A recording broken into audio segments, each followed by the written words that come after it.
हरियाणा में गर्मी ने लोगों का जीना मुश्किल कर दिया है। प्रदेश भर में लगातार बढ़ते तापमान और लू के थपेड़ों ने आम जनजीवन को बुरी तरह प्रभावित किया है।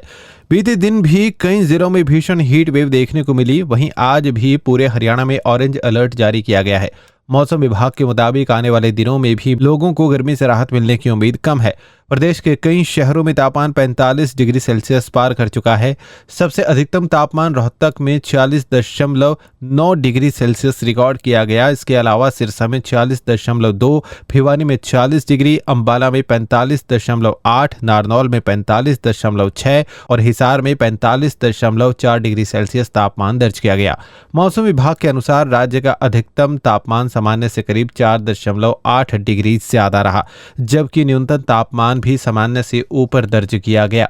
भीषण गर्मी और तपती हवाओं का असर अब लोगों की दिनचर्या पर साफ दिखाई देने लगा है। दोपहर के समय बाजारों और सड़कों पर आवाजाही कम नजर आ रही है।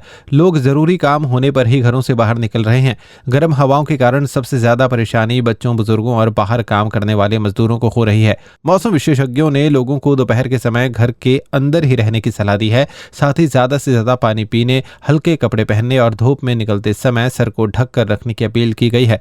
डॉक्टरों का कहना है कि लगातार बढ़ती गर्मी से डिहाइड्रेशन और हीट स्ट्रोक का खतरा बढ़ सकता है। इसीलिए लोगों को विशेष सावधानी बरतने की जरूरत है। अंबाला की बात करें तो यहां भी भीषण गर्मी ने लोगों को बेहाल कर दिया है। अंबाला में तापमान 45.8 डिग्री सेल्सियस तक पहुंच गया, जिससे दिन भर गर्म हवाएं चलती रही। सड़कें दोपहर के समय लगभग सूनी दिखाई दी और लोग छांव, ठंडे स्थानों का सहारा लेते नजर आए। शहर में बाजारों में भी सामान्य दिनों की तुलना में कम भीड़ देखने को मिली। पूरे प्रदेश में मौसम पूरी तरह शुष्क बना हुआ है और कहीं भी बारिश दर्ज नहीं की गई। मौसम विभाग का अनुमान है कि अगले कुछ दिनों तक हरियाणा में गर्मी का यही प्रकोप जारी रह सकता है। ऐसे में प्रशासन और स्वास्थ्य विभाग लगातार लोगों को सतर्क रहने और जरूरी एहतियात बरतने की सलाह दे रहा है।